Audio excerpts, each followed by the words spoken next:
To look, chers amis, c'est bien regarder en anglais. Vous l'avez peut-être vu, c'est le cas de le dire si vous me permettez, précisément déjà dans la vidéo dont je mets le lien juste en dessous, la vidéo numéro 1 consacrée à ce nouveau phrasal verb. C'était la partie 1 hier, aujourd'hui c'est la partie 2.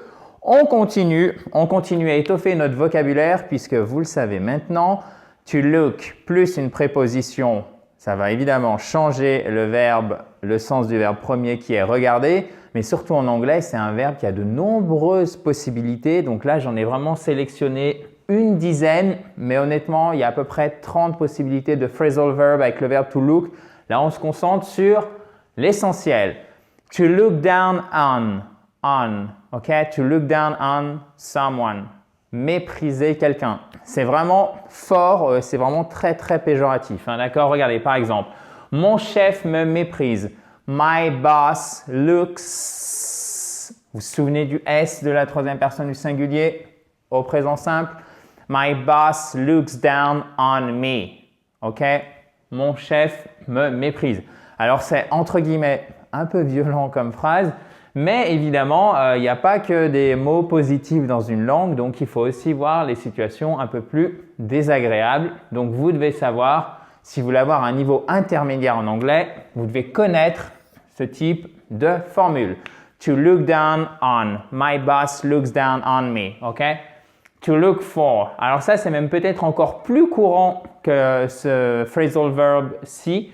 Chercher quelqu'un, chercher quelque chose. Et tout simplement, vous pouvez dire « Oh my God, I'm looking for my keys. I'm looking for my keys. » Ils l'ont. Je cherche mes clés.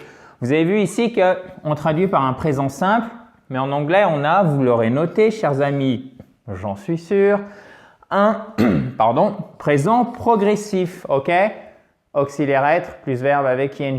I'm looking for my keys. Là, right now. Je vous l'écris ici, right now. Ça veut dire là, maintenant, immédiatement, d'accord? D'où l'utilisation du présent progressif, action en cours. I'm looking for my keys. Ça marche pour quelque chose, ça marche aussi pour une personne, d'accord? Ça, c'est vraiment un phrasal verb très courant que vous devez absolument connaître. D'ailleurs, si vous voulez continuer à progresser quotidiennement en anglais, je vous invite à nous rejoindre, chers amis, en vous abonnant à cette fabuleuse chaîne YouTube. Il suffit de cliquer sur le bouton rouge juste en bas à droite et vous pouvez aussi récupérer votre kit complet pour vous mettre ou pour vous remettre à l'anglais. C'est simple, vous êtes sur YouTube, vous cliquez sur le i en haut à droite et si vous êtes sur Facebook, il y a le lien normalement juste au-dessus de ma tête. Voilà, au-dessus de la vidéo. Continuons si vous le voulez bien. Un verbe avec une construction, alors on l'a déjà vu, hein, si vous êtes un fidèle des vidéos de la chaîne, vous le connaissez déjà si vous avez bien suivi. Il a une construction vraiment particulière qu'on retrouve assez rarement en anglais, donc il faut se méfier parce que c'est un verbe courant et deux, c'est un verbe qui réclame une construction particulière. Donc là, vous n'avez pas d'autre choix que d'apprendre un exemple et ça vous servira notamment en formule de fin quand vous écrivez par exemple un email, que ce soit du business English, donc de l'anglais des affaires ou dans la sphère privée. C'est le verbe to look forward to. I'm looking forward to meeting you. J'ai hâte de vous rencontrer. Je suis impatient de vous rencontrer. Ça, c'est vraiment une formule passe-partout que vous pouvez utiliser avec le you, évidemment, autant que vous voulez. Alors là, après, vous mettez à votre sauce. Hein. I'm looking forward to speaking with you. I'm looking forward to, I don't know, to receive your order. To receive my order. Recevoir ma commande. To receive my order. Order, c'est la commande. OK? To look forward to plus ing. Et c'est ce qui rend cette construction si particulière. Donc, j'ai hâte de vous rencontrer. I'm looking forward to meeting you. Meeting you. OK? Vous rencontrer. Ensuite, alors là, c'est typique si vous aimez les séries policières ou de manière générale, du moment où il y a un inspecteur, un policier, un gendarme, etc., enfin un représentant des forces de l'ordre, il y a de fortes chances que vous entendiez la phrase suivante. I will look into it. Sure, I will look into it. To look into, ça veut dire enquêter évidemment sur quelque chose. Je ne sais pas si c'est bien nécessaire de le préciser, mais pour être parfaitement et tout à fait rigoureux, permettez-moi de le rajouter au tableau. Sure, I will look into it. Ok, bien sûr, je vais regarder ça de plus près. Je vais examiner ça. Je vais enquêter dessus. Vous voyez, hein, c'est tout le champ lexical de regarder les choses précisément, mais dans le registre vraiment. Là, c'est vraiment, il y a une connotation investigation. Investigation, alors ça peut être au sens figuré, mais au sens propre, par exemple, si c'est un représentant des forces de l'ordre. Ok?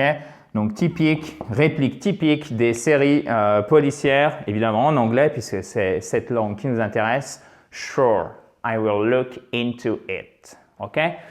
Ensuite, là aussi, un phrasal verb que vous devez connaître si vous voulez à un niveau intermédiaire en anglais. Admirer, avoir du respect pour quelqu'un. Et en plus, c'est assez simple parce que, regardez, to look forward, c'est regarder vers l'avant. Donc, si vous avez hâte, si vous êtes impatient de quelque chose, vous êtes impatient de quelque chose qui ne s'est pas encore produit, mais qui va bientôt se produire, puisque c'est d'ailleurs pour ça que vous l'attendez. Donc, forward, qui indique forward, c'est droit, vous voyez, la direction. Donc, il y a quand même une logique dans la construction du phrasal verb. To look into, in, c'est dans, et to, c'est l'indication, c'est l'indication du mouvement. Donc, into, to look into. Donc là aussi, il y a une logique. Ensuite, to look up, up. Vous voyez, c'est admirer, avoir du respect pour quelqu'un. Ce serait difficile de dire admirer quelqu'un en regardant par terre. Vous voyez, on regarde toujours. Hein. D'ailleurs, c'est très culturel. Hein. Pourquoi c'est pas comme ça? Ben non, c'est comme ça. Bon, mais c'est intuitif pour nous. Quand on admire quelque chose, on va regarder vers le haut, pas vers le bas. Vous voyez, to look up to. To look up to, admirer, avoir du respect pour quelqu'un. Voyons un exemple. We look up to our team leader. Nous admirons notre chef d'équipe. Regardez. Team leader, chef d'équipe et pas leader of the team. Ok? On comprend en anglais, mais en bon anglais, c'est team leader. We look up to our. Ok? We look up to our team leader. Bon, nous admirons notre chef d'équipe. Mais écoutez, ça me paraît plutôt transparent. Je ne sais pas ce que vous en pensez. Parce que pour le coup, s'il y a malgré le fait qu'il y ait beaucoup de formules différentes pour to look en phrasal verb, elles sont tout de même logiques, hein, que ce soit celles qu'on a vues hier ou assez transparentes, dirons-nous, en ce qui concerne les formes qu'on a vues hier, mais aussi celles qu'on a vues aujourd'hui. Et d'ailleurs, regardez, je n'ai même pas vu, mais il y a évidemment un parallèle évident. To look down, ok, on someone, ok. My boss looks down on, sur, ok? My boss looks down on me. I look up to someone, ok?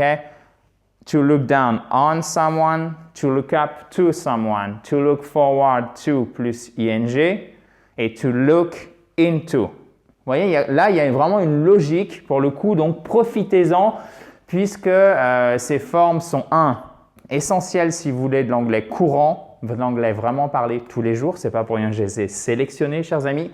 Et deux, assez facile à retenir, donc profitez-en.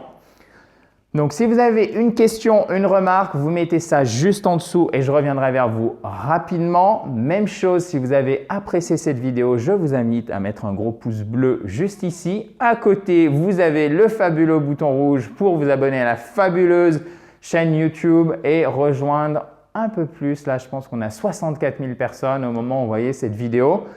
Et vous pouvez aussi récupérer votre kit complet pour vous mettre ou pour vous remettre à l'anglais. Pour ceci, rien de plus facile. Si vous êtes sur YouTube, vous cliquez sur le i en haut à droite qui s'affiche à l'instant.